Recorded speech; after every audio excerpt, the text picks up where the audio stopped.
ndeko nanga Congolais oyebi nini toanviaka bape ya libanda tosepelaka na bape ya libanda tolingaka Kongo ebonga kasi po tochange eza nango makambo ebele te yaya change se mentalité sunga moninga oyo aza na pasi moninga koti mokanda na ya aide financière kolongola te moninga ye kote yo ozali quelque soit lolenge na ye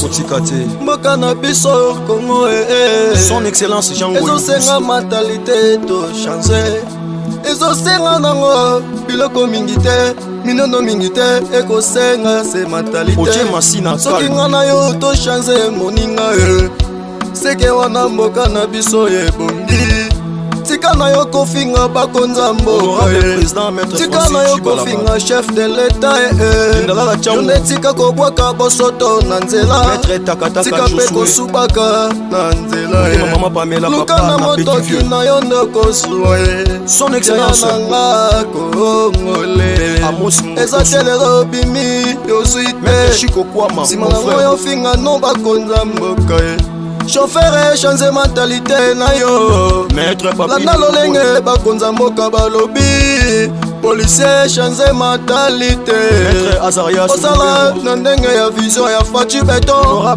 biso nyonso to change mentalité Kongo ekobonga na maloba te kasi na misala yaya na ngai eza se na misala ndeko na ngai tout changer mentalité, tout changer. Ce jeu, Papa Augustin Kabouya, Maître Clément Moussa, Ornella Taye Elena, Assemblée provinciale. Lukana motoki na yo ndeko nanga son excellence Mama Catherine son excellence Didier Mazenga intégration régionale tout changer mentalité ya marque ya laissé kabana kati intégration régionale reseveretika kokanga porte conseil vital ava moto akota na motuka na yo monganga bitraité nano malade conseiller Jean-Claude koluka mbongo non à la balkanisation du Congo. Nous disons non au tribalisme. Nous voulons un Congo uni. Yaka to simba na to luka mboka ye changer. Vision chef de l'état et sans des mentalités.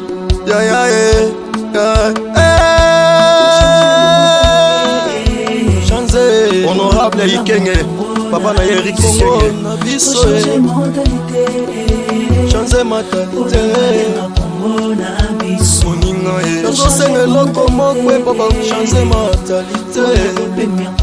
Pasteur Lastin Kipoi, Sambela pona mboka échangeur, mon père spirituel. Faut changer peut-être mboka tobongisa comportement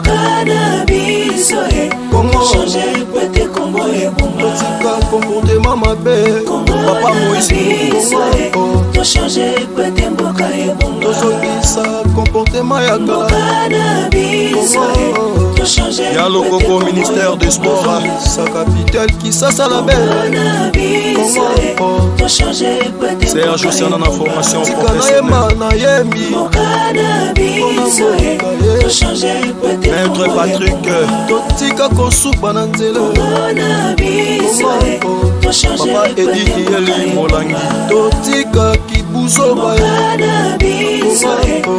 son excellence Gentil Ngobila tobo ya tribalisme son excellence monsieur le vice-gouverneur Yaji Koko Mulumba assistant social Papa Jean-Marie na secrétariat général et affaires sociales